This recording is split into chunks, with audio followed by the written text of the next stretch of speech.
Right, so this is number 6 in the podcast, the Irish and British podcast, it's called. Okay. So,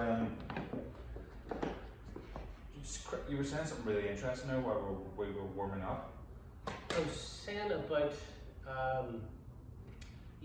about, first, I've always been of the opinion, and I think as time wears on, I'm even more of that opinion, is that unionism and the case for the union is, I find it much easier to argue for it from the left than from the right. And that's maybe just because I am kind of progressive by nature. No, but you were saying even before that. So, because I'm always worried of people coming in here, so I probably should have reiterated there was something innocuous to say before that.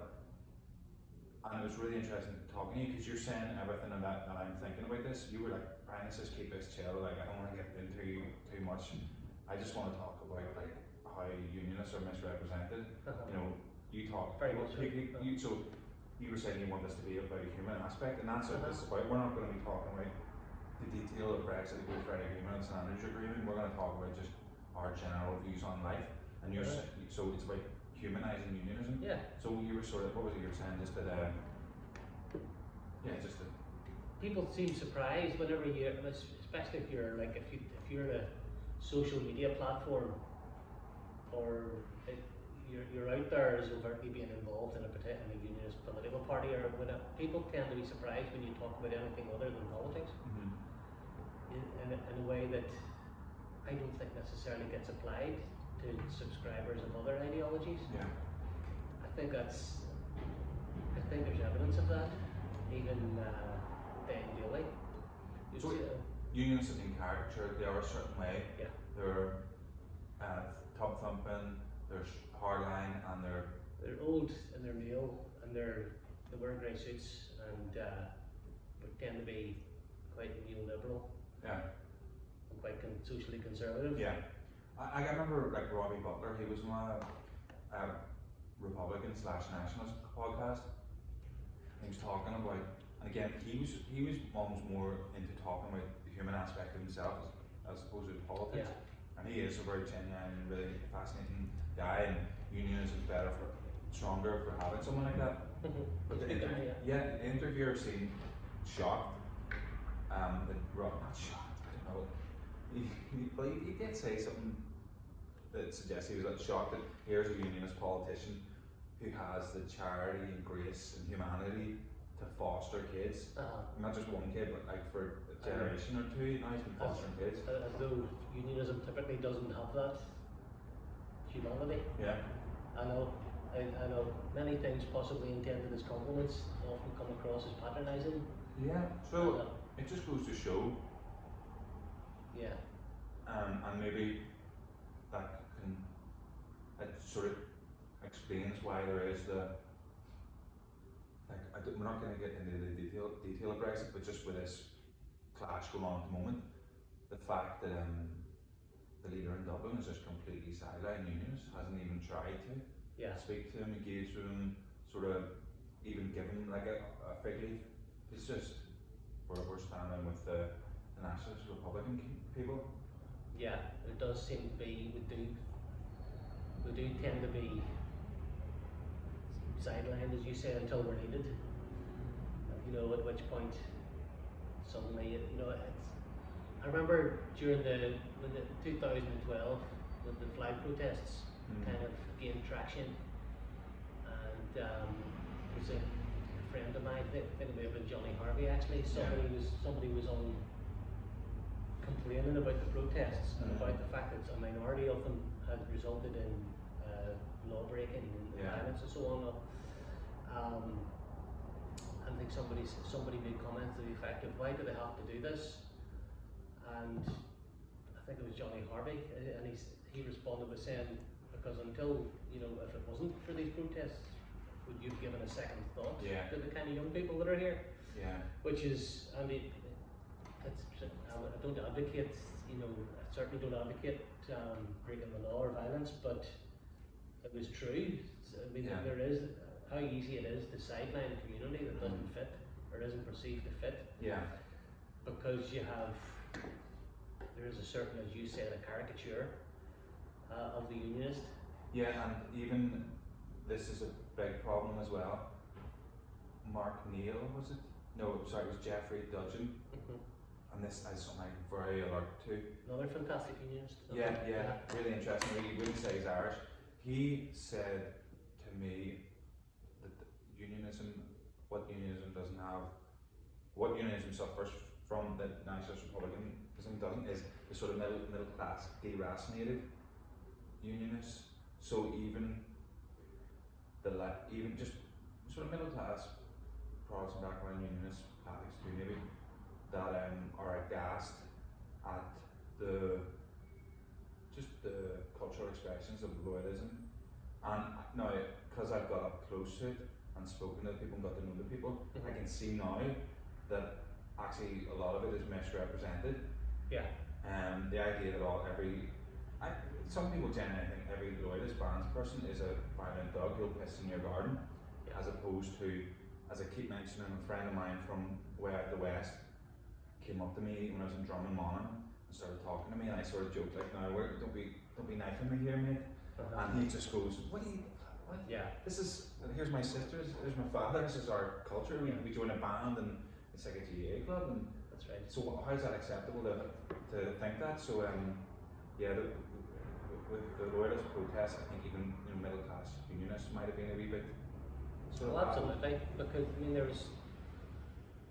think it was the first journalist to write about it was Eamon McCann, and I think it was in the Derry Journal. Yeah. He spoke about during those protests the way that these people were described. Yeah. These young people were described. Their clothes were mocked. Yeah. You know, the way they pronounced the word flag was mocked. Yeah. Their trainers, you name it. And a lot of this came from commentators who would consider themselves progressive, who would consider themselves of the fashionable left. If you'll pardon the horrible phrase, but that tends to be where there was a hypocrisy there that was the elephant in the room. There was a definite hypocrisy, and I think that you got a lot of articulacy sort of came out of that. You got some tremendous unionists like Julianne Ford Johnson and so on came out of all that. So there was positivity come out of those protests. And besides the fact that in any democracy worthy of the name must facilitate protests anyhow. Demonisation doesn't really fit. And that's what it's about. You're talking about the likes of how people responded to Robbie Butler and that kind of thing. In an Irish nationalist narrative, remember, we unionists, we're there to be the enemy. That's the role we play. We're the villain of the piece. And there's no way around it.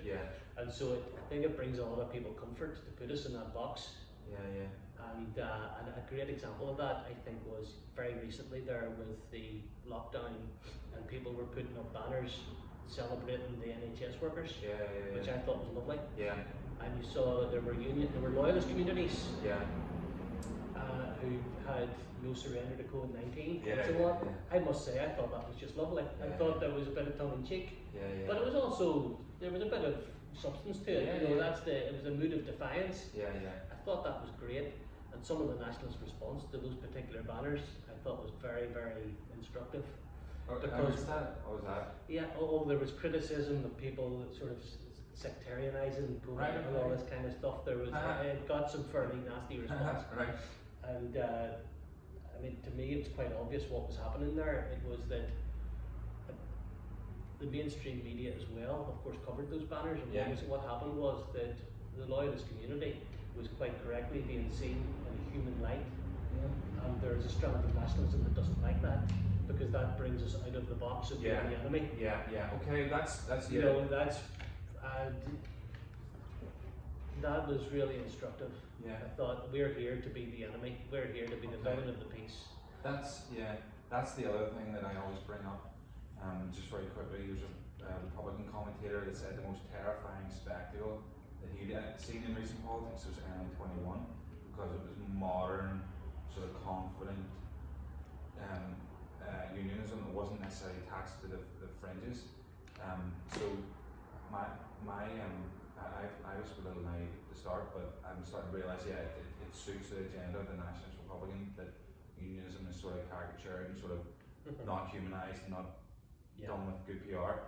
And then just, sorry, the other thing I was wanting to say there with what you were saying about protests, obviously you can't talk about the flag protests and your contribution, your analysis, but quickly what my take on it, my evolution. But I wrote a letter recently and I said it's fascinating to see that 7 years ago when I was lambasting the loyalist protests, and I came at that from like a middle class unionist, very pro-union point of view, which incredible numbers of people mistook. They mistook my criticism of the protest for my criticism of protest as a rejection. Instead of they took my criticism of the protests as a rejection of them, as opposed to a heavy criticism. I said, it was very interesting that when I was stridently criticising the loyalist protest, celebrated for it, whereas now you can imagine if I was criticising the BLM protests, there would be, luckily I'm in no one's pocket and I'm not in anyone's employment. I'm self-employed, otherwise you could lose your job if you criticise the... Oh, we can fall foul, absolutely. Yeah. But that's right. I mean, there's like at the end, I think it may have been Noam Chomsky, I think, said if you don't believe in freedom of speech for those you despise, then you don't believe in it at all. Yeah. I mean, some protests you will agree with, some you won't. Yeah. Some you will agree with to a point. But if you're a Democrat, you would be prepared to die in a ditch for someone's right. Yeah. To disagree with politicians. I think it's important. Yeah, but, absolutely. And by the way, by the same token, people are entitled to criticize the protest. Yeah. It was at that, I recall the time you're talking about. It was around about that stage you and I met, actually. Yeah. Through mutual friends, and among them Lyra McKee and Colin Dorr and these kind of people. And we went to the Nero by the train so station. Much happens, so much begins at Nero. It was. Did you give yourself the moniker the latte loyalist? No, I think somebody. I forget who it was. I was going to get you a latte for this, but you should have done that. Would you taken it? The best of it is, well, I would have been kind and drunk it, but. We should have like a latte cup. Here. There we go. It just sort of looks like you're drinking a latte. There you go. Well, you give me fizzy water at times. Yeah, fizzy water. But to be honest with you, it's one I've heard before. It tickles my funny bone. A bit like Bollinger Bolsheviks and champion socialists. I mean, I've heard all that kind of stuff's good. It's funny as long as you take it for what it is, a bit of crack. I don't think you can read too much into it. But the protests. Brian Irvine was a unionist, also a friend of mine, someone I admired also. Is that Linda's wife or husband? Yeah. I am Joe Biden's wife or husband. Yeah, well, he was of the opinion. He said at the time. Yeah, the nuts. He said that the protests in 2012, 2013 were actually very important because they were it served like a pressure release valve. Mm-hmm. I mean, there was anger that was in existence before that flag decision, and it kind of provided. What were some of the frustrations? I think the frustrations were largely social frustrations of ones that still exist. It must be said. Yeah. Lack of opportunity for jobs or university. That's my frustration as well. Yeah, a lot of it are perfectly solid complaints. Yeah. And ones that go on. The PUP conference I was at, there was Eamon Malley. Yeah. Who has made an appearance behind us here. Yeah, I remember. I mean, he made a comment of when will there be protests? When will loyalists organise protests? Demanding to know why there aren't more graduates coming out of the Shanklin Road. Yeah, what's that about? Well, it's difficult to say because you can't, the only perspective I can give is my own. And where I grew up, I remember my dad. No, when were you born? I was born in 1979.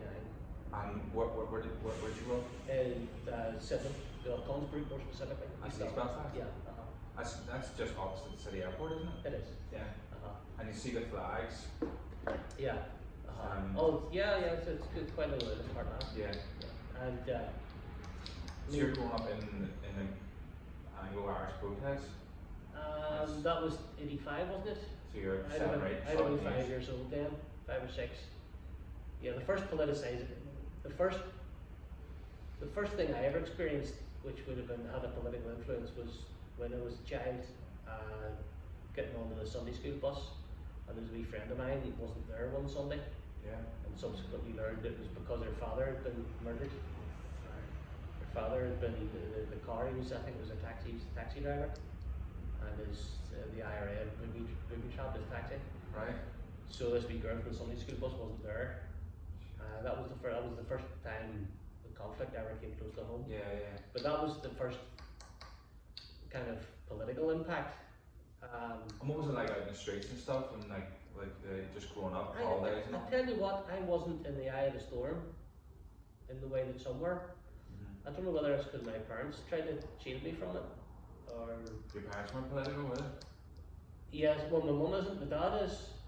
My dad would be, well I say political, not politically active in the sense that he's a working man, he went the bricklayer.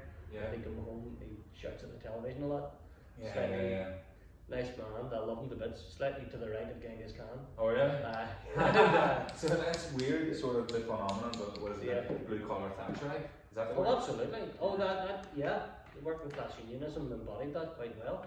Yeah. Well, I think the wee Thatcherite's a bit strong, but for example, I always loved the fact that if you ask, you stop anyone on the Shankill Road or the Meatnards Road, and you ask them, do they believe in the NHS? Not only will they say yes, they'll be extremely proud of it. Yeah. And they'll say, if you ask them, do you think there should be the government should provide a safety net for people that find themselves out of work? Yeah. They will say yes, so absolutely. A lot of what you'll find support for lots of what you would deem socialist principles. Yeah. But I don't think they like the language. They don't like the language of socialism. They don't like, because one might argue maybe a bit hijacked. Yeah. That's something by nationalism. Yeah. And so people they'll be nervous of who they would find themselves sharing a metaphorical platform with. Yeah. And you would get that. I've encountered that. People criticise me for opining. People would criticise me for holding a certain opinion for no other reason than who I share it with. Yeah. Which was bizarre. That was something we used to talk about, wasn't it? Because what was it? Because we spoke with nationalists. You don't hear about that just so much because you chatted to nationalists. You mentioned Colin Dore because you hung out with him. Yeah. Well, in fairness, you would certainly get it from some quarters. You would get it from a more purist, loyalist right. Yeah. I think sometimes.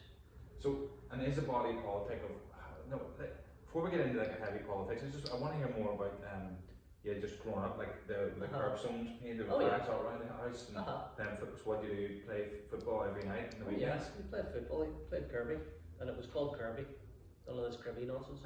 But you played Kirby, aye. And what about the 12th? Was that a big occasion for you? It was, yeah. It still is. Yeah. It's still one of the few days of the year where getting my dad and family and my wife.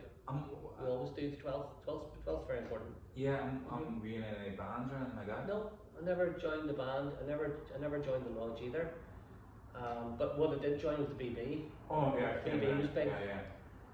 And I did enjoy the BB. Most of the wee lads join the BB because you get to play football. Yeah. A football team with a real kit, and you get to play on the team every Sunday or every Saturday. Sorry, but you didn't get to play unless you went to Bible class. Yeah. Right, that's a little more stringent than my experience. But and what about cross community? Did you have any Catholic neighbours or friends?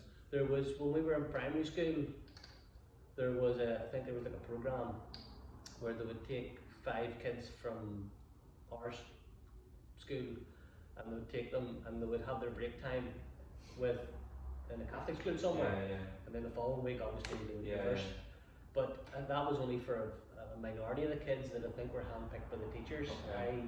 I was aware that stuff happened, but I was never picked. That's that shared education though. I forget what government name they must have called it. There's But integrated, it there's happened. this actual like Protestant Catholic kids. I don't even think, yeah, it was shared, it wasn't even that in depth to be honest, it was just literally having kids sharing break time. Okay. But it was, I mean, it was a good idea, I'm sure I'm sure no bad came out of it, like, Yeah. you know. And then, like, you know, so if I quickly talk about mine, like, because this is obviously, I would say that's in jest, but there's a bit of reality. We joke that you're the black tailways, and I always got a bit of a stick, especially on flag protest for being irrelevant, because I'm, you know, middle class, posh, whatever. And you know, I did grow up in a more middle class area, so that's just so that people who are listening who aren't from Northern Ireland, you know, that was your growing up. You had the flags and the curbstones, whereas in my area, very middle class in the suburbs, South Belfast, and it was a lot more mixed. So like our neighbours, you know, I was playing when I was 2, 3 with my Catholic neighbours. Unfortunately, they moved away from us. I was heartbroken to a far bigger house. And another quick comment, it was very confusing as a child that we had a school just around the corner we could literally walk to. They didn't go to it. I couldn't understand why. And obviously they drove them on. So I just wanted to paint that picture, but at the same time, I would describe. Pardon me for interrupting you. There's a loyalist I interviewed for the book I wrote that no publisher wants. He said that he was joking with me, and he says he's from Antrim. Yeah. And he said, of course, you tiny boys, he says you had to look over a wall to see Catholics. Yeah. We lived with them. And he didn't mean it in a negative way, he was just kind of a bit of banter. Yeah. But that perhaps taps into what the point you were just making. About there's a different experience growing up in the city than there is growing up in the country. Absolutely. That's what we're talking with Ian Atchison recently. He's from Fermanagh, so we grew out in the fringes. But I think what was it? I don't know what I was going to say. Just that they moved away to a bigger house, and but at the same time, your upbringing wouldn't be alien to me, because you know my grandpa owned a pet shop in Great Victoria Street, and my mum worked there when she was a teenager and whatnot. So Sandy Row seemed to be like a sort of second area for her. So we'd always go to the chip shop at Sandy Row and then out of the shops. So I was always familiar with Bunton. And then my upbringing, looking back, it was like an orange corridor. The weekends I'd either go to Carrickfergus or Bangor, or on holidays Bushmills. So all the paraphernalia of unionism, I actually, although I grew up in the middle class area, it was quite familiar to it as well. And my experience of the 12th would sound very similar to yours. Just that it was very important. It's a big family. Well, the 12th, I mean, if someone was to ask me to describe loyalism in one word, I would say family. Because my dad grew up in Portamogie, which is a wee village in the Arts Peninsula, a wee fishing village. Yeah, it's my wife's side's from that. Really? Well, so the consequence of which is that we always, on the 12th of July, we always go to the North Down field. Oh, right, okay. Which is usually Hollywood or Bangor. Or Ards. And now a rural 12th is well, that's from once we've always done. And so it's the only time outside of weddings and funerals that I see all my cousins from that side of the family. So there's an added warmth to it, like it's So you go and you watch the bands marching into the field, and you patter about the field, catching up with all the different people we haven't seen in ages. And like you said, you go and get fish and chips. It's a day of the year I really enjoy now. I'll be sorry to be without it. And well, to come back to university and why people from your side of the world or part of the world aren't going, but it seems impossible, you know, to put up. There are legitimate grievances and whatnot, and problems and issues and whatever with the 12th and 11th, but it seems for a great many, even just the fact that it's there is offensive. What more? Obviously, there have been efforts. You know, if you question, you know, nationalist programs like the GA, like, it's beyond reproach. There's no issue at all. It's a cultural, it's a sporting thing. There is no issue whatsoever. Whereas it's just a given that the 12th is wrong, and Yeah. so it's an artifact of the enemy. It's an artifact of the occupation. That's because that's putting us in the box again. We'll have to be, and this isn't true of every Irish nationalist, by the way, but there is a general comfort that I feel Irish nationalism takes in placing us in that box. yeah. And But you wouldn't see it as necessarily like, a country parade or a country club. Like the whole thing for me growing up was my gran would always talk about like there would be these African men that would march on the Lisbon Road. That's She right. used to find that fascinating. That was she loved the colour, and it was about picnics. And this is people. I don't know. People want to present it always as stone throwing and pissing, whereas for the great majority, and I try to show this in the video, it's about picnics and chatting. it is. It's about catching up with family. And for a lot of people, of course, and this is one of the reasons I never joined the Orange, because it is first and foremost, it's a religious institution. It's about Reformation Christianity.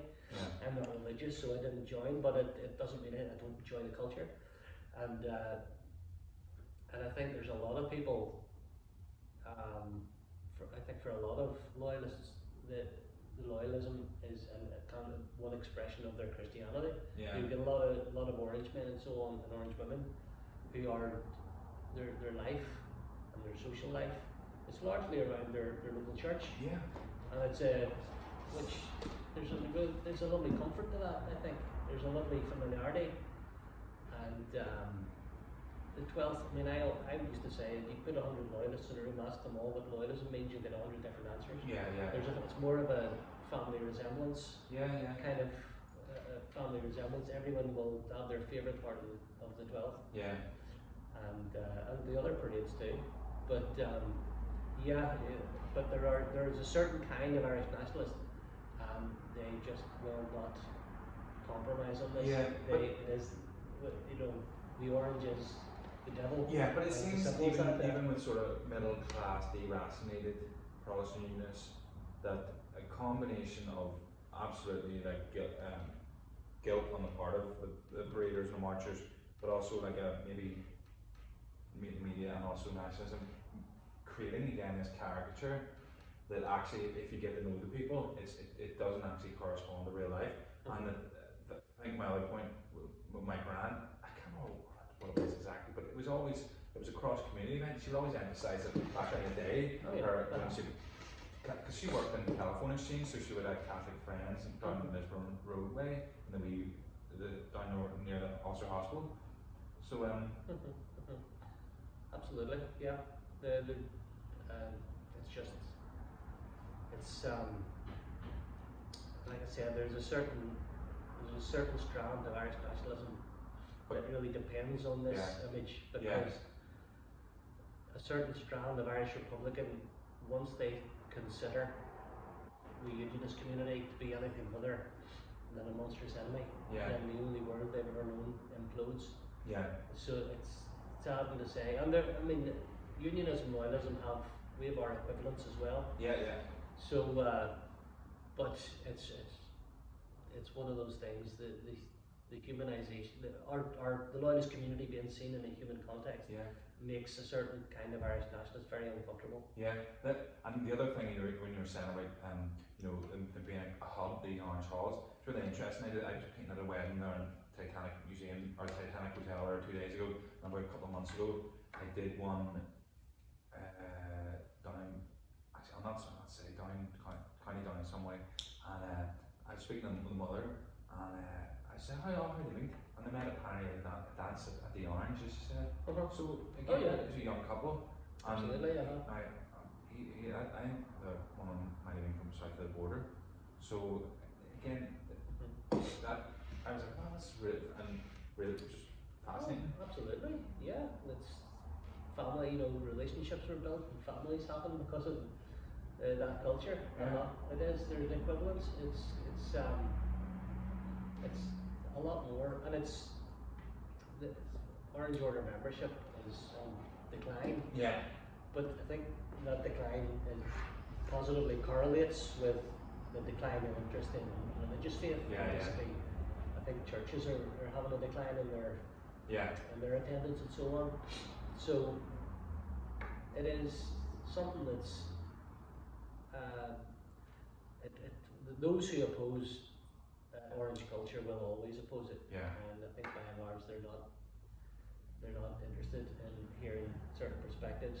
Yeah. One thing there McKee taught me is that you can't hear too many perspectives. Like Yeah. that's the key to understanding where we're at. Yeah. You know. It's funny, I'm sort of like listening to us talk as we're talking. I'm thinking, here's two lads that aren't in the orange, or no real any connection when we're like, we're talking about it. And it reminds me, I would describe myself as, I usually say, it's 2 or 3 very, very, sometimes very, very, or just, there's either 3 or 4 berries, very pale orange, in the Right, sense, okay. I'm not green, I'm not a Celt. I grew up going to the bonfires and the parades. I didn't go to the black, the Royal Black. I didn't go to the CJ Dairy, and there's many other ones, just the 12. So I suppose that's we would say just orange, pale orange. Well, didn't Liam McNeice write I could be no more than what this land engendered me? So you are what you are. Don't apologise for it. That's a great line. But yeah, it's. I know I was speaking with Mervyn Gibson one time. Yeah, great guy. And we're chatting after this. We're still working. Keep talking. Yeah, and as he was, I mean, that naturally. light's not good on you.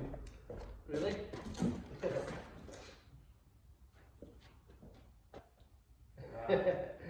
That's it. Where's this going? I'd say the less light on me, the better. I've got to keep on myself now. I don't have anything to put on. I'll just keep talking. You don't mind? No, just that's okay. Just catching your light. You can't see your face. Just too well as you like. Keep talking. Yeah, I was chatting to Mervyn Gibson, and there was naturally he and I were chatting away, and I had a couple of criticisms of the orange, which he provided his answers, and just like the gentleman that he is. Yeah. And we're talking, and I said to him, "Do you know what? I've never been an orange man. Yeah. But yet I just can't sit and listen to anyone else slag it or attack it. Yeah. There's that innate loyalty that I do feel, and but then it's maybe not surprising at all. It's given what all we've just been talking about. You know, given that it is essentially what we come from, so that naturally there's going to be that loyalty. You know. Yeah. And the thing I always like to point out, you know, Irish nationalists denigrating, not in obviously always in a factual way, just in a tribal, like innate way. I can, and then too, well, I'm criticising Orange Order, but I can not help it because that's what all I've ever known down the line. What was I going to say? Well, some Irish nationalists do. Some are critical thinkers. I'm sorry, I blather on, making it with a preface, and I forget. Oh yes, I know. It's called so Irish nationalists criticise the Grand Orange Lodge of Ireland, often as though it's a foreign alien presence. So it's the Grand Orange Lodge of Ireland, not or Northern Ireland or That's right. Correct. So would you consider yourself Irish? Yes. Yeah. I've no problem with it. I'm not a nationalist. I'm going to say that I mean that in the broadest sense. I'm not a British nationalist either. Yeah. But you know, it's one of those things. Somebody once said to me that I was once very much of the opinion where I completely recoiled. I didn't like the idea of being referred to as Irish. It probably goes back to the childhood holidays in Blackpool when the landlady would call us the nice Irish family and my dad would go bickies. Oh really? What would you say there? He would never be rude or anything, but he would probably correct her by saying Northern Irish, you know. Oh really? Okay. So he wouldn't say British? He wouldn't say no, he would. Yeah, no, he would have said that too. So he would have said we're Northern Irish? He would have said we're Northern Irish, that means we're British. Okay. That's what he would have said. Yeah, because he saw the Irish as the worst successes of yeah, Irish. for a long time so did I. But then somebody once said to me, you know, William, if you just reject any Irish identity at all, you're leaving it for Sinn Féin to claim for themselves. Yeah. Now that was a point that actually got stuck in my mind, and I thought this guy may be onto something here actually. Yeah. So what age So that, oh no, that would have been much later on. That Like would have what, been in your that would late have been as recently as, oh, that could have been as recently as 10 years ago. Mm. Oh yeah, yeah. So right up through your teens and early 20s then? Oh yeah, it was the only Irishness was, well look, I mean, when we grew up, the only time we were visited by Irishness was when the IRA blew the hell out of our community. Yeah, yeah. And if that's what Irishness was, you could keep it. Yeah, yeah. You know, it had no bearing. It never occurred to me that there were Irish people or Irish Catholic people who didn't support that. Yeah. Never occurred to me for a long, long time. Yeah. Where we are at the moment, I also noticed that there's a certain kind of Irish nationalist who will be sent into a tailspin by a unionist who takes an Irish identity. Yeah. They really don't, you know, if I waltzed in wrapped in the Union Jack and started criticising Irish nationalism, they could deal with that. Yeah. But if you sit down and say, I'm a fellow Irish person, by the way, I have a few criticisms for Irish nationalism, they almost, there's a distinct discomfort sometimes they feel, because it's that box again we're talking about. Yeah, yeah. You say things you're not supposed to say things. So it causes me no offence to be referred to as an Irishman, but I'm a British citizen. And I always will be. Yeah, I'm the opposite. Well, I was always I always say, I call myself extremely Irish. I'm very Irish and very British, but it causes me some offence and real heartache, the fact that we're now in a situation in Northern Ireland where it's Irish culture is being denied. And I'm like, what are you talking about? I'm Irish. All my culture is around. Oh, yeah. This flag, this Ulster flag, this Union Jack is part of Irish culture. So Ireland is what it is. For centuries has been the way it is. We've been here longer than most Australians. We've been here longer than most Canadians and Americans. Oh yeah. So for you to say the PEL community has been here for longer than the European community has been in America. Yeah. So this idea that Irish culture is so Vincent Carney will tell you that Irish nationalists are second class citizens, because the Roseland is unwelcome to nationalists because it's not got Irish cultural trappings. But sorry, you mean Republican trappings, Unionist trappings are Irish. So I think that's to have lost ground on that, with so many Unionists having forsaken or forgiven or just done away with their Irish identity. It's given national organs. And of course, I mean, the bottom line, but you know, the reason I don't get too carried away on that one is that in a free society, I mean, one's identity is one's own. You are who you are. It's your decision, essentially, and so that's great. So that's what being British means. You can be Northern Irish. It means you can be a Bangladeshi British citizen. You can be a Welsh British citizen. You can be an Anglo-Irish. Yeah. You are who you are, and you don't need to apologise for it. That's what freedom looks like. Yeah, yeah. That's why I believe Northern Ireland should always remain in the United Kingdom, because that's what freedom looks like. Yeah, yeah. You know, it's a union. You can't be a union if everyone's the same. Yeah, yeah. And that's what I've always argued. You know, tell me, you know, what could be more progressive than a union of multiple nations, several countries, countless cultures, practice whatever religious faith you want or none. Do, you know, live, work, all of these things, absolute freedom. That's what the United Kingdom is. Well, that's what not that I don't have a flag fetish, but that's if a flag means anything, a union flag means that. I understand the historical criticisms it'll have. You know, I'm not naive, but that's, for me, the union is about what it can be. And it could be something absolutely wonderful. Well, it's really interesting. You using that word, union in itself is it's the opposite of a single or one identity, one skin color. But it's so funny that the people who, if you say you're British and Irish, or you live in the island of Ireland, you're not Irish and you're British, the Republicans, nationalists, it's like you're saying it makes your head spin. But these same people are saying that most enthusiastically proclaim their European identity, and they talk so warmly about having relations with these other European nations. So it's a weird time that Like I'm very like the John Hughes thing. I'm first I'm well, he says I'm an Ulsterman, I'm an Irishman, I'm Britishman, I'm European. So Yeah, I know it's yeah, identity. Well, I mean, let's never forget nationalism's a social construct. You know, it does. There's no. It is what it is. yeah, It's not.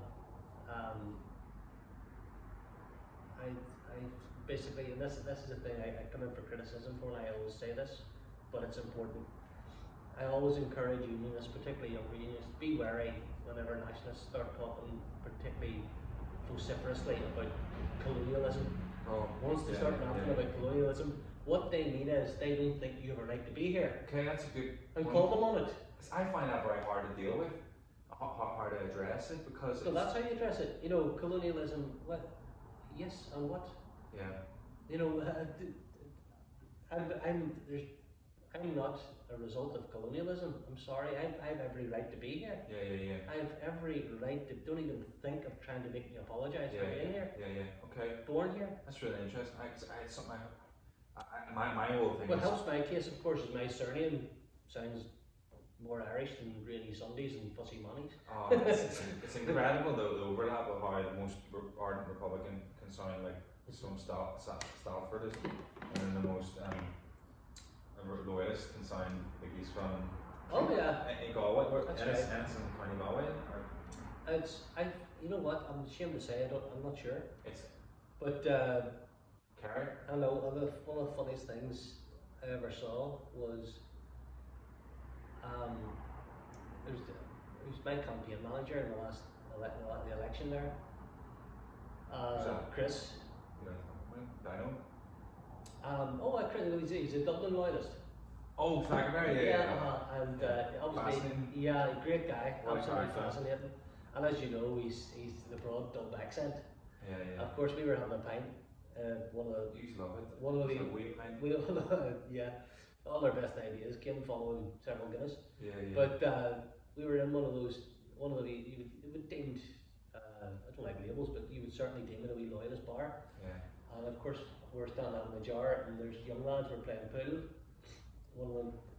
One of them turned to Chris and said, "Mister, you sound like a Fenian." Oh my goodness. In a broad Belfast accent. Yeah. And of course, Chris responded to him, "Well, you sound like Jerry Adams." And I thought it was the funniest comeback I think I've That's ever. true, actually. Funniest Because Jerry Adams was like, Belfast. I know, but it's great. It's just, and I witnessed that countless times. Yeah. Honestly. Not least in canvassing. There was something about. Oh really? There was something about Dublin boys canvassing for unionism. I know that's a bit shallow of us to say it, but there's no denying it. There's a novelty to it that I did enjoy. But because always be wary of nationalism, using language that basically there's an undercurrent. And by the way, I would go as far as to say that's a minority of nationalists. So many nationalists are more progressive than that. But you will encounter ones who rant about colonialism, and you know what they really mean. I'm not 100% sure if it is. I'm not. I think it is quite mainstream though, is it not? The history is told that it's 800 years of British oppression. I think it's quite mainstream not to consider the ramifications. Yeah, I'm not saying that they genuinely see me as settlers and colonists, but the analysis always is that we're party to the 800 years of British oppression. We're like the sort of the last vestige of it. It's the dismissal of your identity and the complete disregard for your outlook. It's the disregard. It's another one of mine, and this is I will always challenge this, no matter how unpopular it is. But this expression "Brits out" is the most sectarian, vile vitriol that still gets repeated and goes. It seems to go unchallenged. It seems to go. People from constitutionally agnostic to nationalist, they seem to just brush over that. It really doesn't seem to matter. It doesn't occur to them. I'd say, excuse me, don't say Brits out. I'm British and I'm not going to be put out of anywhere. The very prompt response will always be, "Oh no, we don't mean you, will you?" No, I'm telling you, you do. That does mean me. I think this is I don't want to sound bigger than saying this, but I think within, right from pale green to the deepest green, the analysis is largely, and some of the vocabulary is largely the same in terms of 800 years of British oppression. You just look at means, that Oxford academic, she'll use that term. There's a Fianna Fáil backbencher last year used that same sort of rhetoric. There's countless examples. So those talking points of 800 years and Brits out, I think, I don't know, it just seems to be part of that framework or worldview that people are brought up. Because it appeals to emotions. Yeah. It brings up the old, let's put a Wolf Tolls record on. Yeah. It appeals to emotions, and when people, as you know, there's a weakness when people can only present their arguments emotionally rather than factually.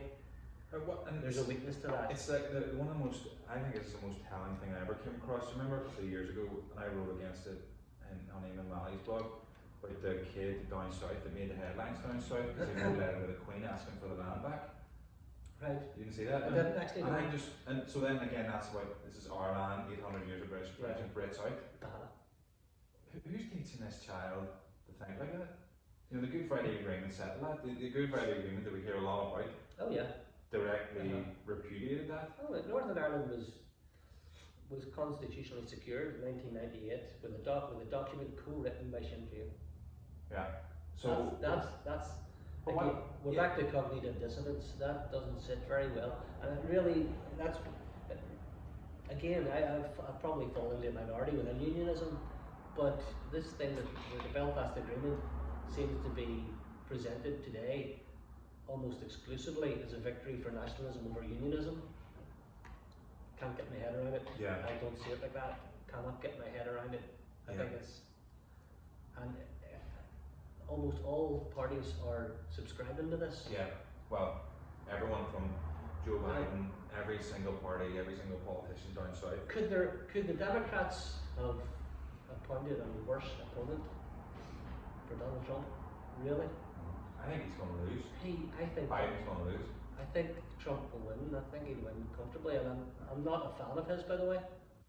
But I do genuinely think that it's a choice between two very poor choices. But anyway, sorry, we're getting back to the sentiment. The Belfast Agreement we're talking about. Was Northern Ireland.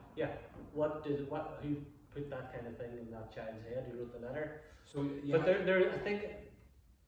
I think there's a lot of projection goes on in Irish politics, in the Northern Ireland conflict. I think elements of nationalism has accused unionism of certain things for a long time and it was projection. I think one of the criticisms unionism traditionally always faced was that we didn't do enough self-reflection. I loved the piece you put out very lately, because I'm aware from personal experience that looking inward is often uncomfortable. But it's also very important. It's very important, and you tend to become a better person for it. It was looking inward and looking into other people and actually looking into the undergrowth. Oh, absolutely. So. It's a very uncomfortable thing to admit that perhaps I wasn't as right there as I thought I was. That's not easy. Well, anyway, the point I'm making is I think unionism was always traditionally criticised for not being looking inward enough and not being self-critical enough. And perhaps in many chapters that's true, but I think nationalism is guilty of it too. I think Irish nationalism does not like to well, first of all, it doesn't question itself, I don't think. It doesn't. The fact that Brits out is still acceptable vernacular in the debate in itself means that they don't, Brits out, please don't say that, that's sectarian. Oh no, it's not, William, we're not talking about you, we're talking about the British establishment. It doesn't matter what you think you're talking about. But I'm telling you, it offends me as a British person. And as the people who are normally so attuned to, injustice. When you flag it with something that makes you feel uneasy, it's completely dismissed. So they don't get it. They don't get it. All I want is consistency. You know what I mean? If you stand over Brits out, well, fair enough. But then don't spend your nights scanning social media to find a misplaced unionist word. so you could accuse unionism of Yeah, sectarianism. If you're going to stand over sectarianism from your own side, Yeah. then at least be consistent Yeah. and don't cry about it when it comes the other direction. Yeah. Maybe, Yeah. talking about maybe recent bit of triumphalism, maybe I'll just quickly make a quick observation in terms of travel and this evolution that I've had. One of the growing up, the big thing we've always heard criticising unionism is it was a majoritarianism, it's bad treatment, it's supremacy and it's triumphalism.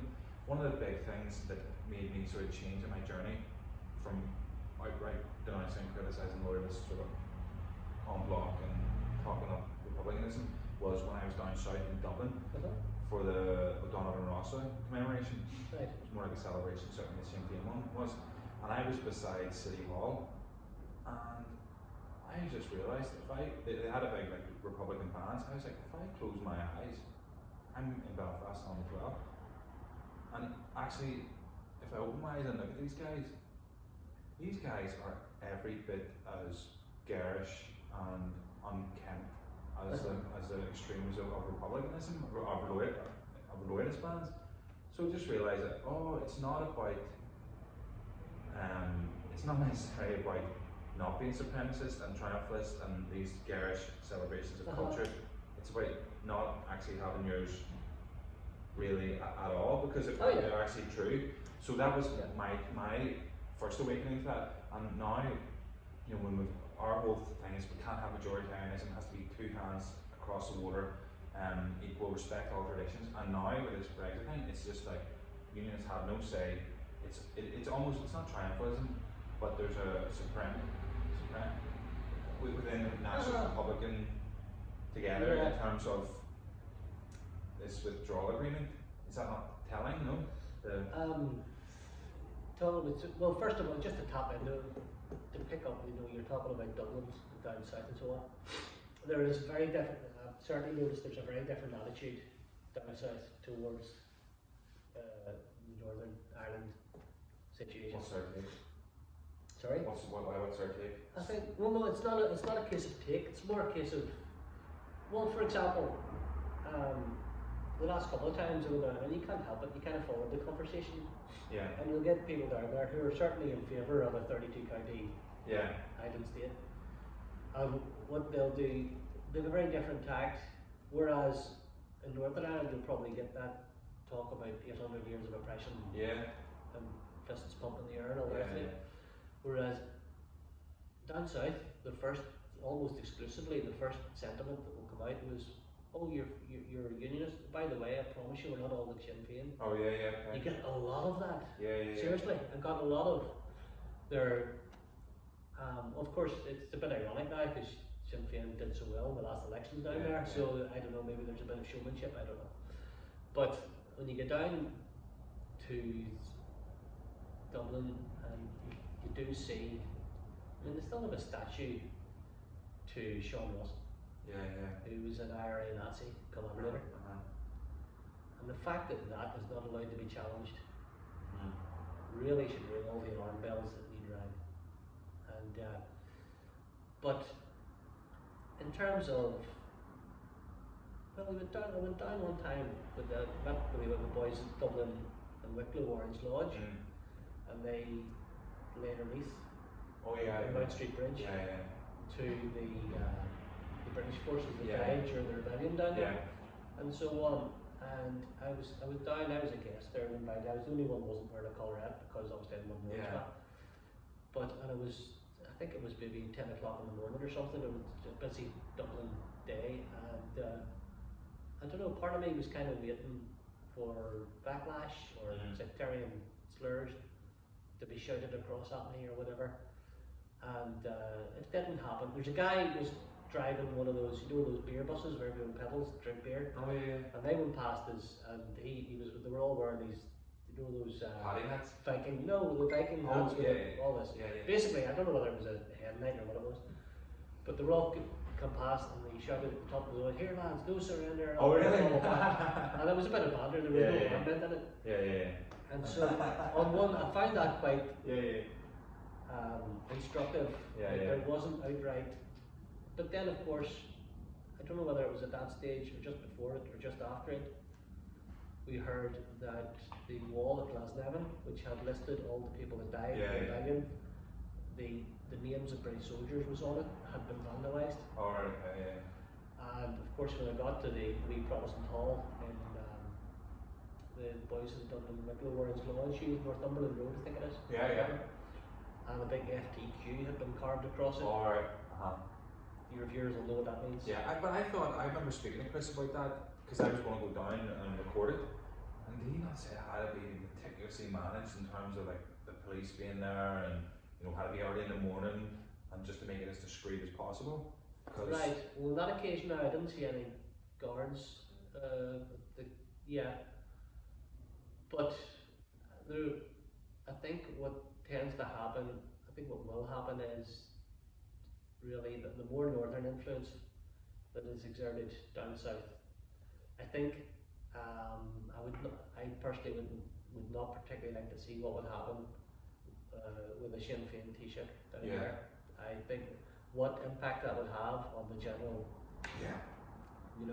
overlook. I don't know. So, but this is what I don't understand with regard.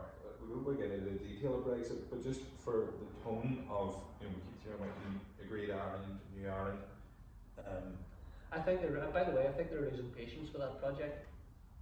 They're just like, see, I call it, the kind of the hug a prawn strategy of getting United Ireland. This will be our island together. You guys are going to have a big say in it, all this kind of stuff. The New Ireland hitting prawns with a love bomb.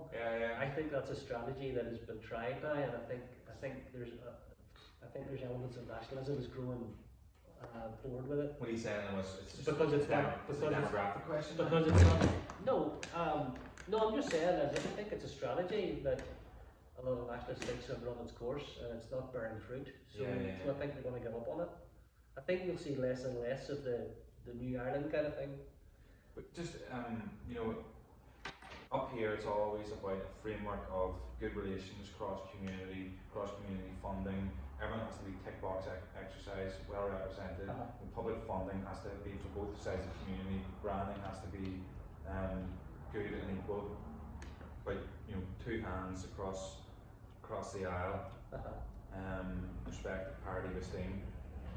Yet, but as Republicans and nationalism across the island in these recent weeks, with what's going on in the situation unionists found in it, that there hasn't been any voices or any sort of working to reach out, does that not give you a sense? Quite the opposite actually, because you've got, I believe, and I don't know too much about the details, it's one of those things Chris could tell us much more about, but there's the only unionist senator I think that existed was lost his position. Yeah, so what do you mean quite the opposite of what?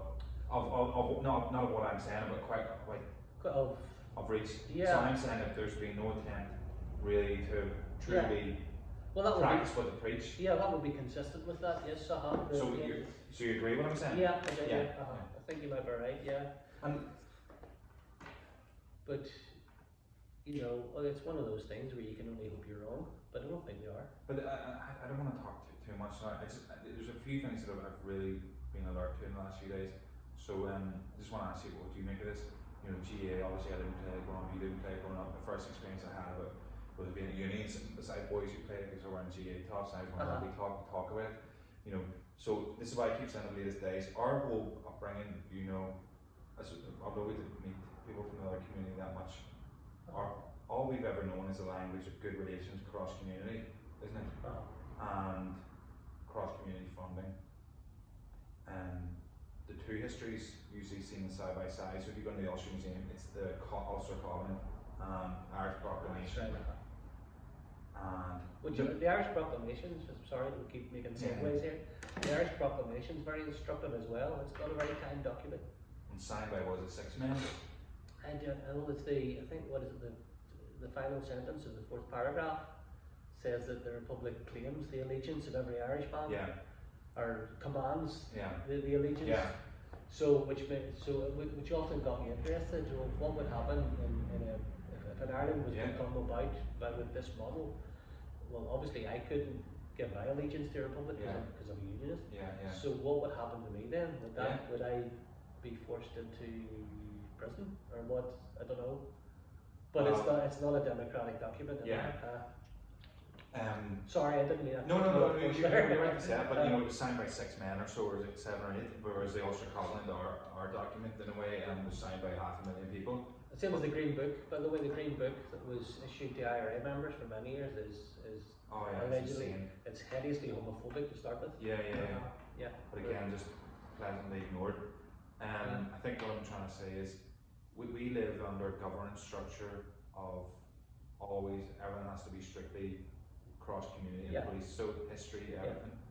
Whereas if you look down south with their centenary efforts, whether it be Spring Ireland doing a production looking at Michael Collins meeting with Lloyd George, why not do screening on Michael Collins and Devil Air meeting with James Craig, the unionist leader, and actually telling the story of the unionist Irishman representing unionist people and telling and informing people, but no, it's just retelling the story and just informing, educating the public of this one-sided nationalist history. And then the other thing I was going to say was that the GA, who have opened in East Belfast and they're doing that, the GA Museum in Dublin has told us that it's the story of Bloody Sunday through videos, through seminars, and now a museum.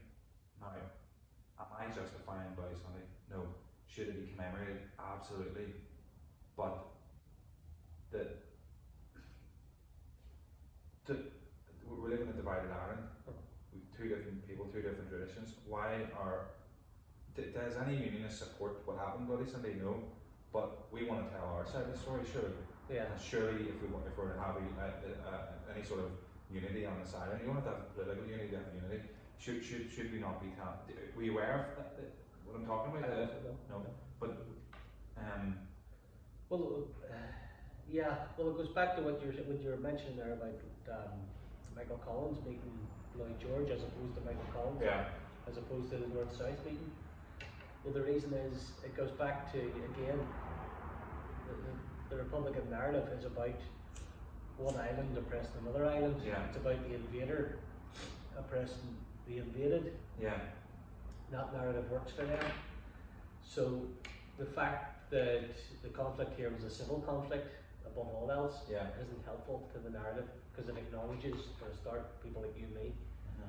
And that has never been the Principles of Loyalism document by William Mitchell.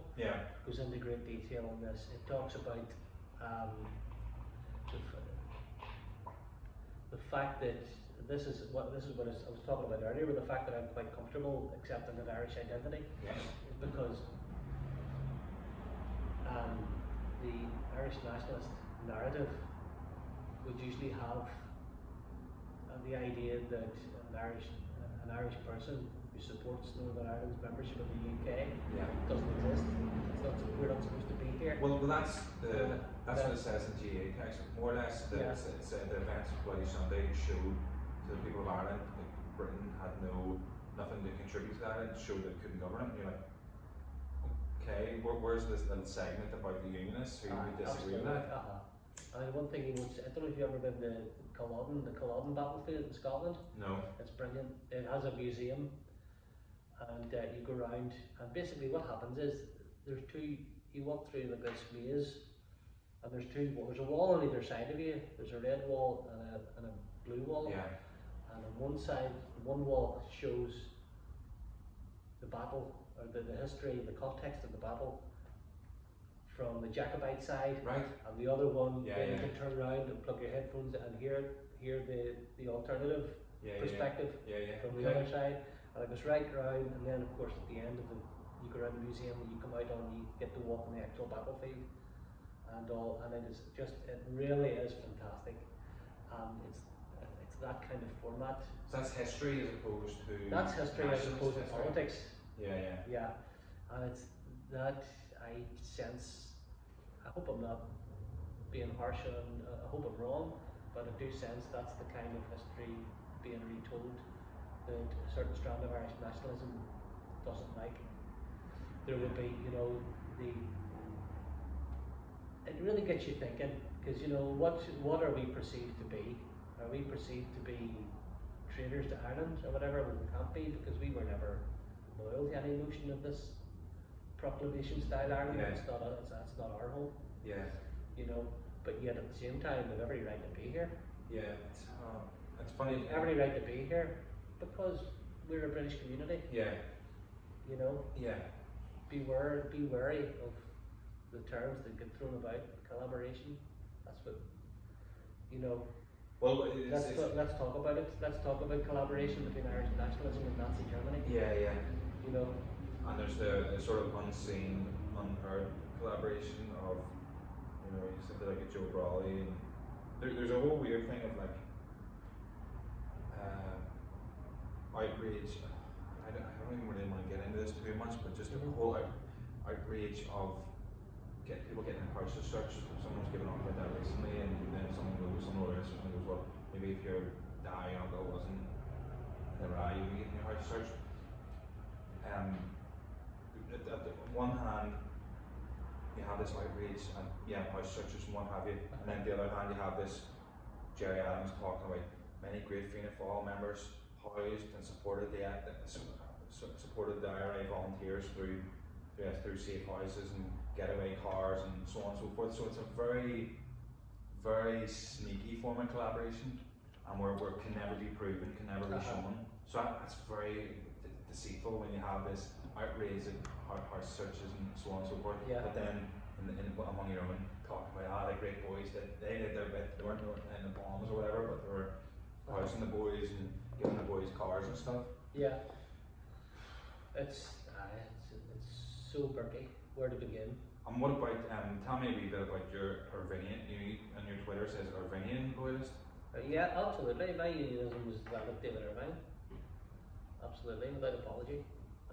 That's another thing. If you meet Southerners, I have a friend, like I can name him, the Fine Gael councillor, Ted Eddy. He would always talk about that boy Irvine's great. If only he was about loyalism is such a better place. That's right.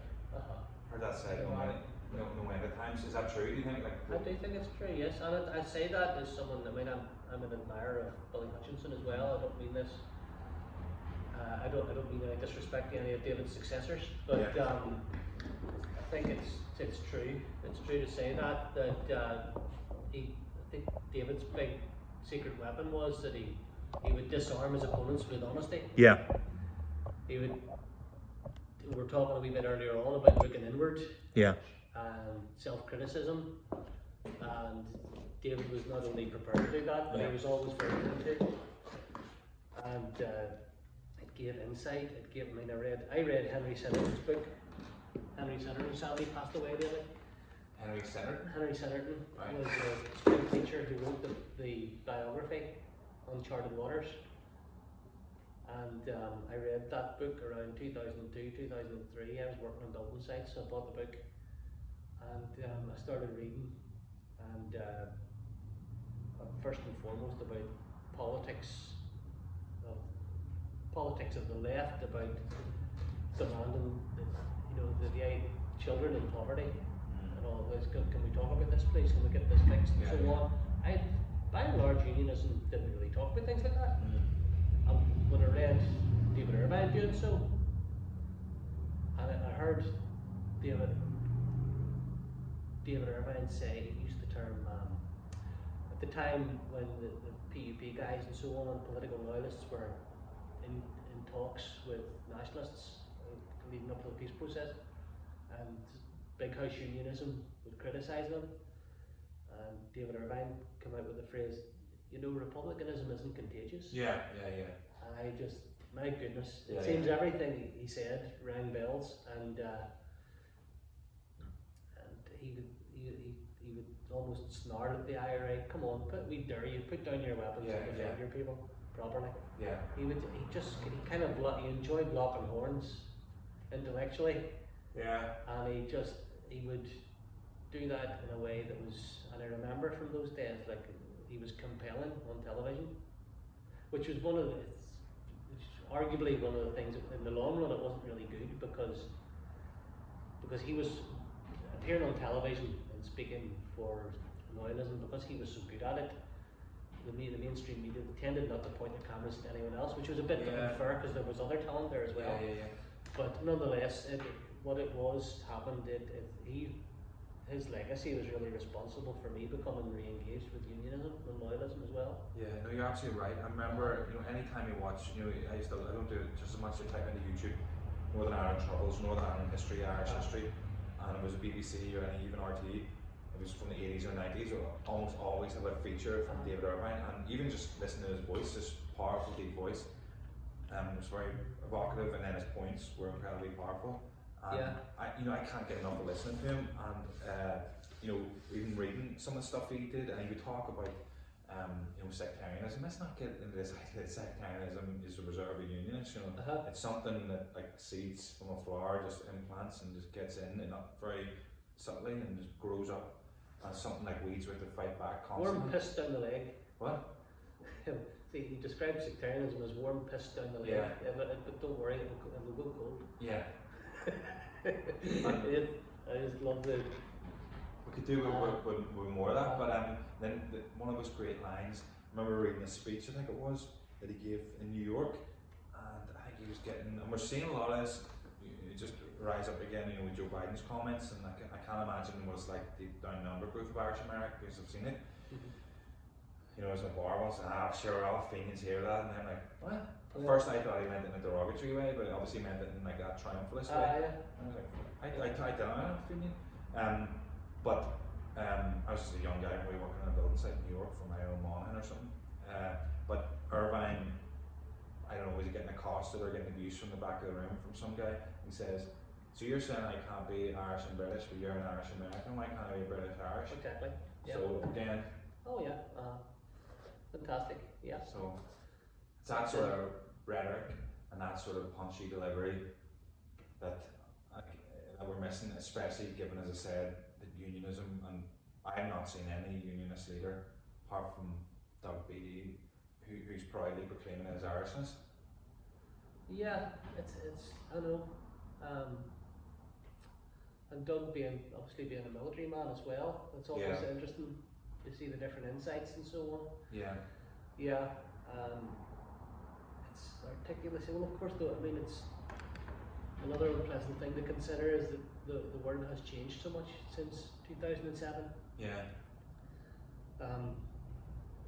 Social media alone means that thousands of voices get put out there, and people can choose which ones they want to listen to, or choose which ones they wish to place on a platform. See, as being a studied Irvinian loyalist, and you can't ask you to speak for him, but I want to keep maybe on the topic of Irvinianism and John Irvine. Who's John Irvine? David Irvine. Because so many people find it fascinating. Could you speak into maybe what he would make of sort of current arrangements and the sort of carve up and the sort of tribalism that still exists here? Well, like you said, it's difficult because it's different. I mean, this was whenever he was still alive. For example, Brexit and all wasn't on the agenda. Yeah. So it's kind of the whole sphere has been hijacked really by that issue. But I think he would have been torn on the flag protests. Yeah. Because he would have been a great advocate of people's right to protest. To be entirely honest, I think in many ways, his and Billy's approach would have been quite similar. I mean, Billy came to the protests, and I think the one point what he sorely wanted was a victory of some kind, any kind, so that he could show young loyalists. If I look at that, you can get victories without throwing half bricks at police. Yeah. You can do it in terms of peaceful protest and organising, and I think David's approach would have been very similar. Yeah. I think he would have completely adorned the pacifist robe. Like, he would have been about pacifism. Yeah. He would have railed against the bits of violence that sadly happened. And what about he was very. I think he was. Where he would have sat in Brexit, I don't know. It's interesting to speculate. I know he was quite an internationalist kind of person. Yeah. Like, I mean, he did. He kind of toured the world, given his perspective. He even said that Northern Ireland was like a Kashmir thing. He says, and whenever Northern Ireland sees peace, and I believe it will, we should go before the world because we have a lot to say. So he had an internationalist outlook. You know, so it'd be interesting. It's difficult to say. It's impossible to say. You know, it really is. But his calm, rational. I think he had that gift for kind of. He had a calming influence. You know, just down to the fact that he was so articulate. Yeah. He would always have a calming perspective. And who like, for you always hear this sort of line of like, you know, why is loyalism keep, you know, DUP keeps letting down loyalism, yet loyalism keeps voting them in. The PUP isn't doing great. You know, who are the leaders in loyalism? Like, there's no one striding the scene, is there? Well, I mean, loyalism is a nebulous concept. It's struggle. It's like I said earlier. Loyalism will mean different things to different loyalists. I mean, for me, I can only give my perspective, but it's a culture rather than a politic. Yeah. So unionism is the politic, loyalism is the culture. Yeah. So who speaks for it? Well, when people come to election time, they go in, and I think people vote very much on. You okay there? Yeah. People vote very much on the base instincts of identity. Yeah. Which, and by the way, to do that doesn't make you a bad person, because people have different priorities. I have no doubt that unionism as a community, Brian Irvine once put it to me like this. He said, if you lifted East Belfast and set it down in the north of England, it would return a Labour MP every time. Yeah. You know, I mean, I have no doubt that the unionist community would not be right wing. It would be quite centrist, I think, arguably a little bit to the right of centre. But I mean, the notions and the stereotypes of extremity with which we get associated, it kind of brings us full circles where we started talking. That it's about putting us in that box again. Yeah. Well, this is where I tweeted that during the week that there's a huge quilt to. Loyalism has diversity. Yeah. There's tremendous diversity. It has people. But again, the caricature across unionist voters is just they're all bigots and right wing and anti-same-sex marriage. Whereas, as I said, there's a huge quilt and there's very many very conservative Catholics, nationalists out there. Oh yeah. Because their movement is seen as progressive, they're labelled as progressive, and there's very liberal Protestants and unionists, extremely liberal secular unionists, who, because their movement is largely seen as conservative and illiberal, that they are, and it's just the blanket description. But Pete Sherwood, and I wish I could remember where this was, but I think Pete Sherwood maybe gave a talk and basically saying that actually a lot more Protestants, I keep using that term, but that's just the reality of our community. A lot more were, well, not a lot more, but there's more Protestants are in favour of same-sex marriage than Catholics. Than Catholics. And of course the Sinn Féin rep in the room was, that can't be right, and then the DUP rep in the room was like, it can't be right. So a rare outbreak of consensus. But no, you're quite right. It was, I know, because those issues of left, right, centre, by and large, aren't what's campaigned upon when it comes to election time here. And I'm not saying anything that we would all already know, but in terms of a community, the PUL, and I don't mind using the term PUL. Yeah. I know some people seem to have railed against that. I don't know. Some people have what? Railed against it? Railed against it. The term PUL. Well, here, you know what? I'm technically a price unionist. I grew up in the suburbs and semi-detached. Geez, now I'm living in flipping a loyalist estate in a wee terrace house. So maybe I'm my the L and the PUL. Well, I have it.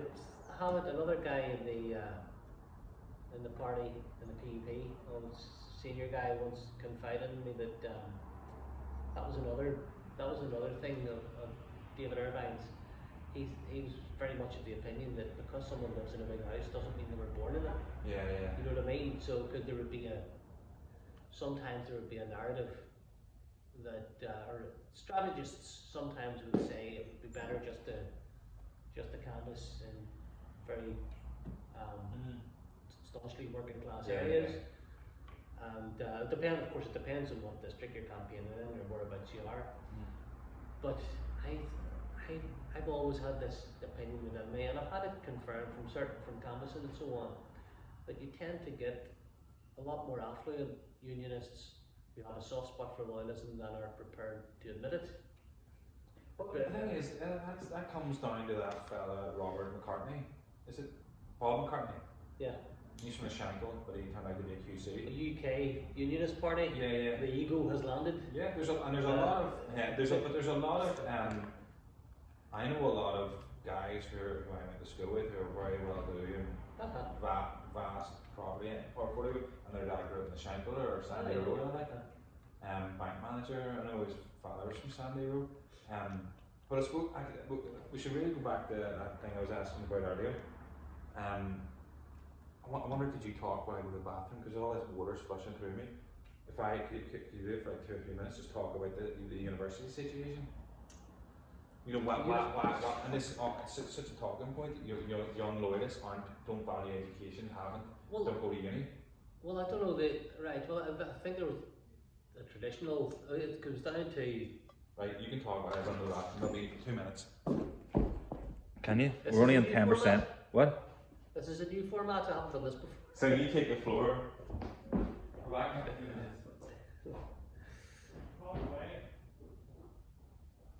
Right, okay.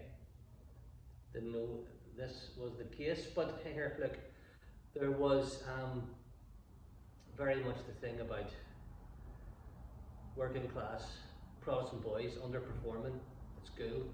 The Nolan report of the early 2000s confirmed that to be the case, and was there a culture in that? Was there something causing that? Well, I can give you only my own experience, and it's my dad, who I was telling you about earlier on, and he absolutely, we're driving past, for example, Campbell College, and I asked him one time, I was maybe 8 or 9 years old, and I asked him what that school was, and he told me that that's where the doctors and solicitors of the future went. Were you hearing? Were you listening to what I was saying there? No, don't just keep talking. Maybe. No, well, I didn't get to say much anyhow because you weren't too long. No, it was about my dad would drive me past Campbell College one time. He was very, very young, and I asked him what that building was, and he says, "That's a big school, son. That's all the doctors and solicitors of the future go there." And he said that, and he never meant any harm by it. Yeah. But it's only, of course, the years go on, and you think back, and you talk about self-fulfilling prophecy and so on. It never occurred to my dad. He never would have said, for example, who knows whether maybe you're going to be a lawyer or a surgeon in the future. And that wasn't because he thought it was stupid or anything. It was just there was that sort of. And by the way, I think that's a working class thing. I don't think it's a loyalist thing. But I think it's because there's overlap of those demographics. I think that may be the case. But then is there a hurt, and I'm just putting this out as proposal, I don't know if I can't prove it, but many people of course have said that whereas on the Catholic Nationalist Republican side of the divide there was a culture of academia and so on, so too on the Protestant Unionist Loyalist community was there a tradition of industry. Yeah. Which conflicted, because when I went to the college square, I went back to school when I was 24. Yeah. What school have you gone to? I went to Ashfield Boys. Alright, yeah. And then I went back after when I was working as an electrician. Yeah. I decided to go back and basically go back in the education. Yeah. And there was a tutor there, there was a great guy called Donald Flanagan. Yeah. I've since seen him on anti-racism protests as well. Right. But he very much from the classroom, he taught the narrative. The Protestant working class boys would they were in anticipation of having a place in Harlan the Wolf and so on. And so at that point there was not much point hanging about in school and reading books. Now I think, to be honest, I've always thought that outlook was a wee bit oversimplistic, but I don't know, the likes of the Nolan report and so on, the consistently repeated statistics that show Protestant working class boys underperform is perhaps evidence of that. Yeah. I don't know. Is it just is that more likely to be a social class thing rather than a unionist thing? Yeah. I don't know. I don't know any of this for a fact now, but it's one of those things that will always be debated. Mm-hmm.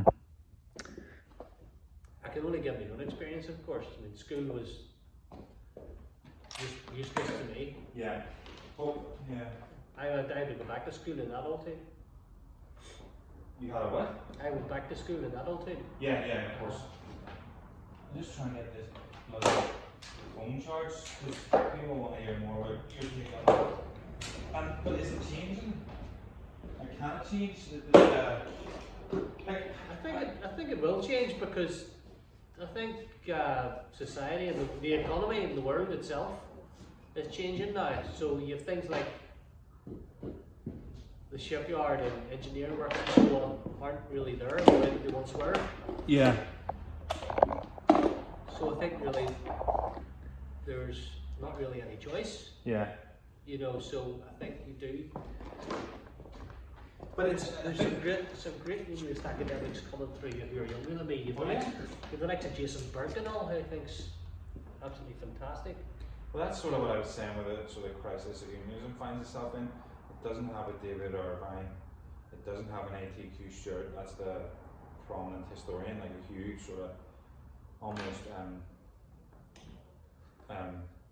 Dermot Ferber type. Yes. And you know, any culture or political sort of body movement has to have those key pillars Yeah. of it. So I'd be interested to see. Let's check. I think what's his name? Jason Burke. Jason Burke. He What's does he it. doing? He's a historian. He researches a lot of war history Right. around the likes of East Belfast and South Belfast and all. Smart guy. Yeah, but like in terms of like, you know, sort of Dan, he does some fantastic work. The theatre guy. Oh, you're talking Dan about Gordon. Dan Gordon, absolutely. Yeah. He absolutely. He made that film about the young guys in the band. Yeah, he needs to see more. More Than a Flag. That was his Yeah. film, and it was great. And I went to. There was a talk. It was actually up at Stormont, where they went to a screening of that film, and then he was there more or less taking questions, and so on. And someone asked him about, you know, kind of the best way, the likes of these guys, the young guys in the band that was in the Yeah. film. What's the best way that these people can move forward in terms of proudly flying the flag for loyalism and all the rest of it? Forgive me, I'm paraphrasing, but it was that kind of question. Yeah. And what he said was, and this was factual, this was a hard punch. And he said, well, what we need to, and it was a reference to the football terraces, but he says, well, one thing is they may need to abandon is this no one likes us, we don't care Yeah. attitude. Yeah, the Millwall mentality. No, it was just literally. And that's the current Millwall football team. Apparently, that's the. Is that right? Yeah. Yeah. Well, I've They heard it. thrive in that I've Millwall mentality. I've heard it at Glentoran Linfield matches as well. Right. It's the whole idea is when criticism is all, you know, a certain attitude, and it comes from, I say, coming from, if you came from a background economically poor, where you had nothing, and whatever you have, you've got from your own work and hard work and all the rest of it, it'll probably get to be where when other people criticize them, there's almost you welcome it. You know, you welcome the opportunity to dismiss criticism because I'm not articulating it very well. It's like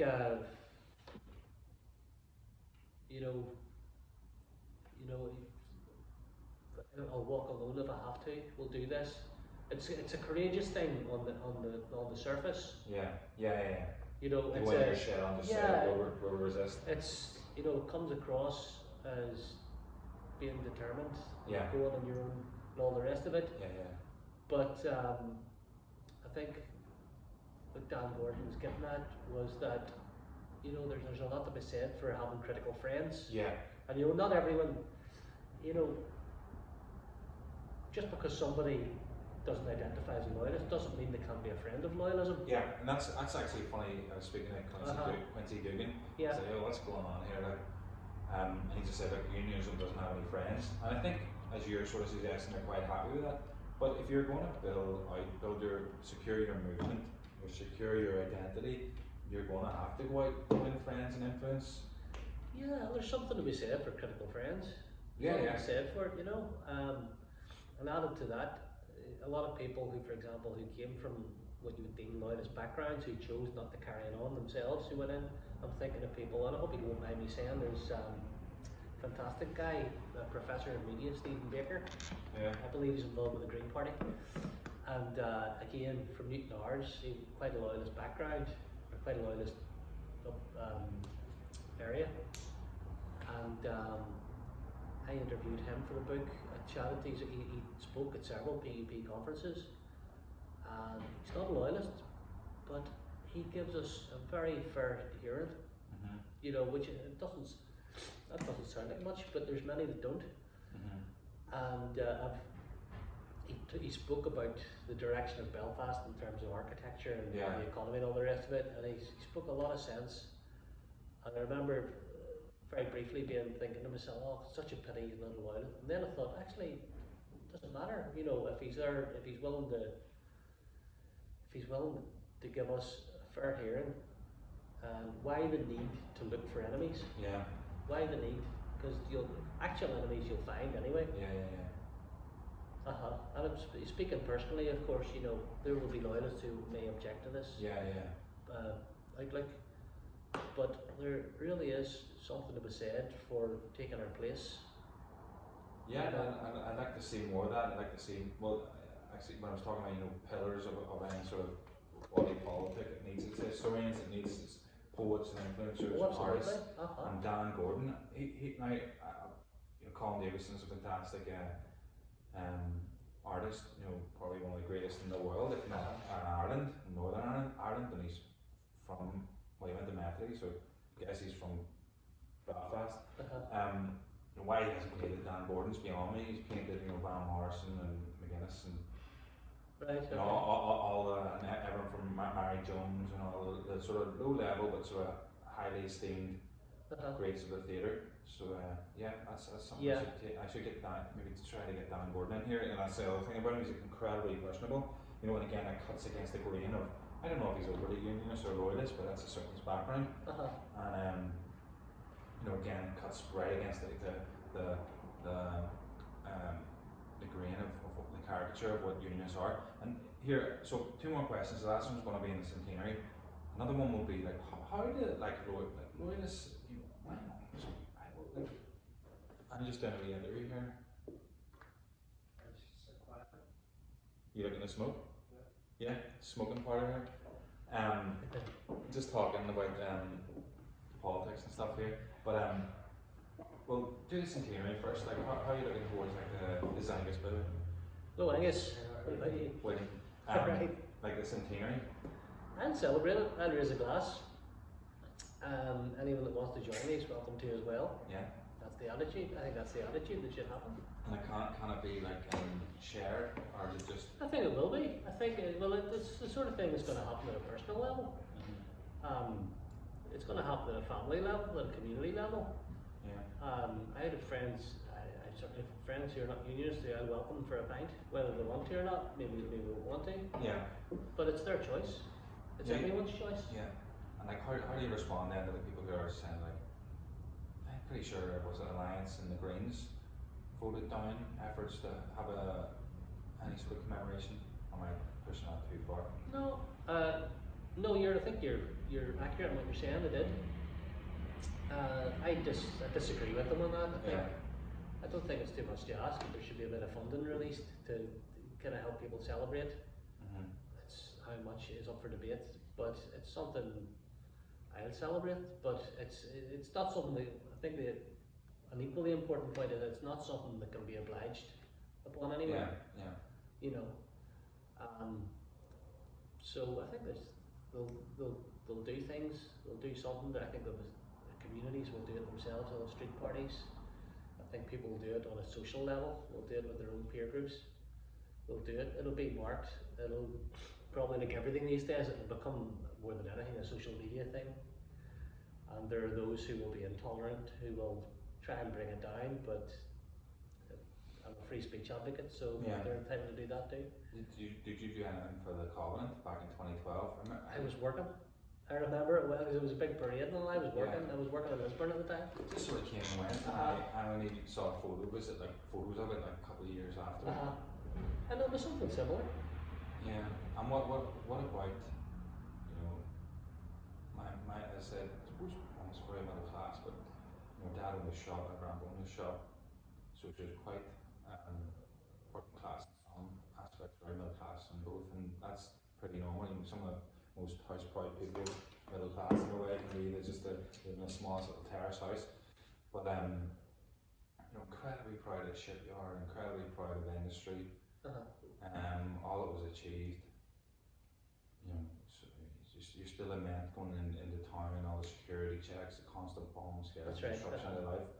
You know, but just imbued in me didn't imbue in me sectarianism, but just like great pride in Belfast and Northern Ireland. So for resilience, more and more there was just come. Why would you want to? You see it. Social media is not pretty damn toxic, but just throwing at you time and time again. You know, why would you celebrate this sectarian little statement? You know, how do loyalists, how do you like sort of just navigate that? well, there's not a lot of. See, I guess there's not a whole lot. I mean, I had an interaction with. You said it's still on. Keep going. With the Still going.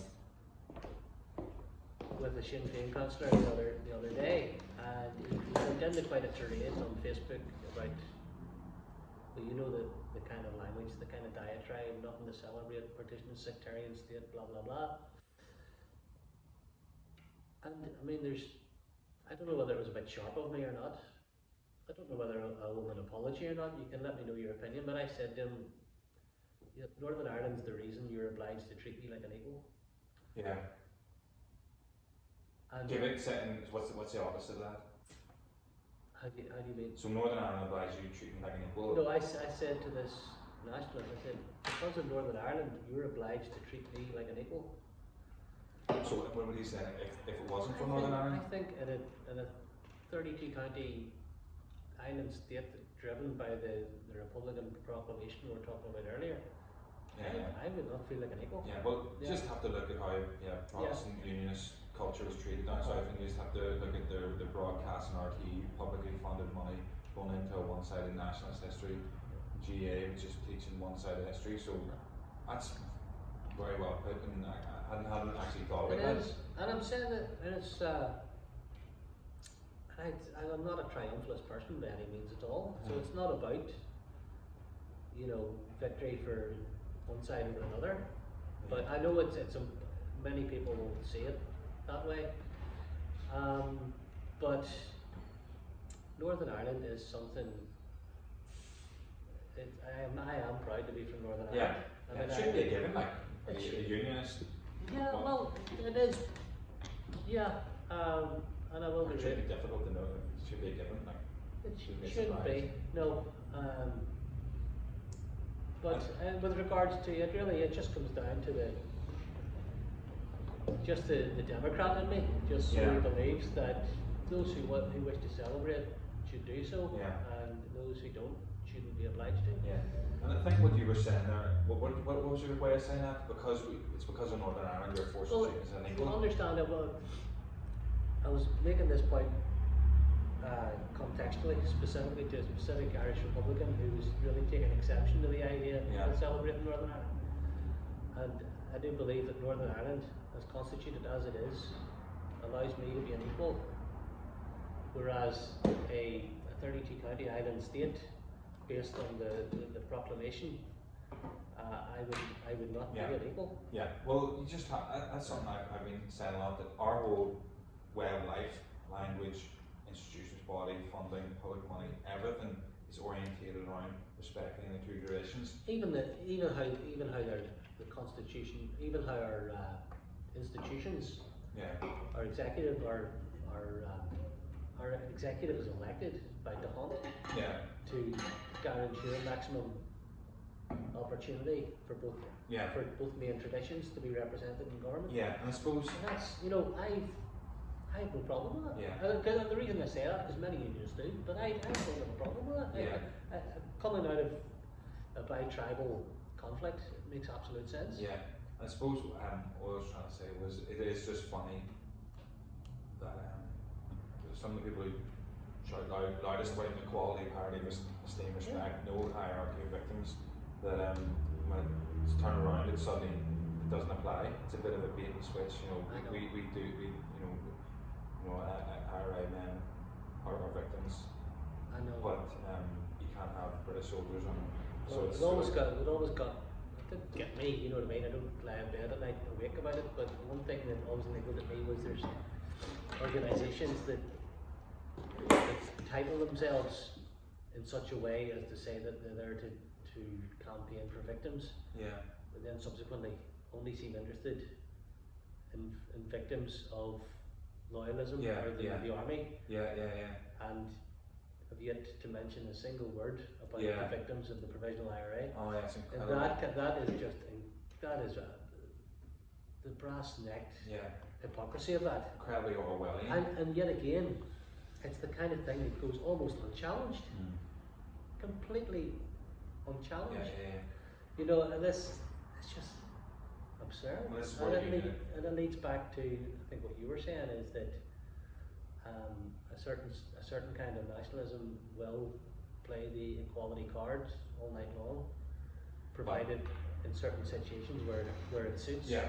Well, when you talk about unionists in the United Ireland, for all the talk of Brexit making United Ireland more likely, I bring this up every podcast, but to me, this not enough has been made of it, or not enough. The enormity of what happened hasn't been fully sunk in. I don't think the RIC commemoration.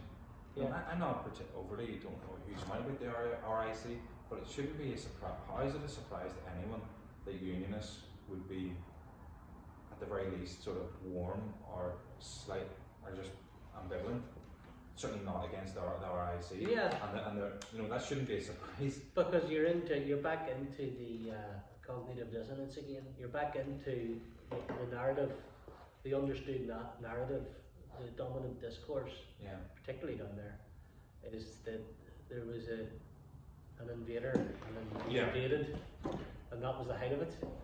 Yeah. And, so the RIC, just like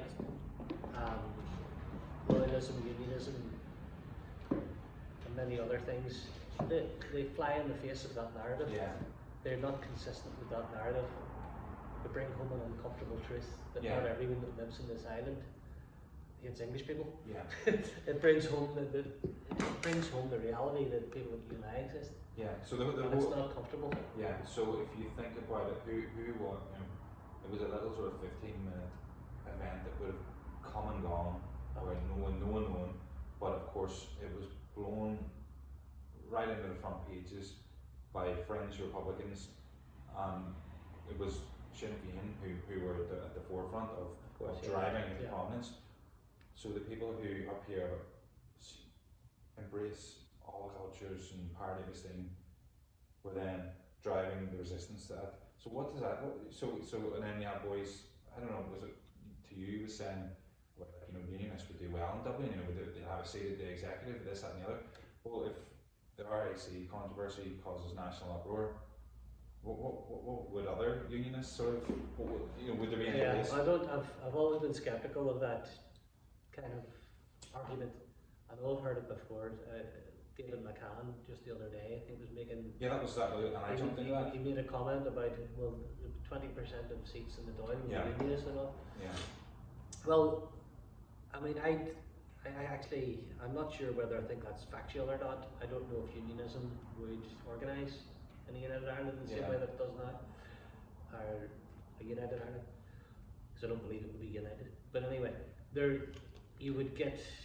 I think what would be more likely to happen is Sinn Féin would compete with a Fine Gael, Fianna Fáil kind of type alliance And what you would see would be that the electoral currency would become which party is most prepared to humiliate the Northern Prods. Yes, yeah. It would become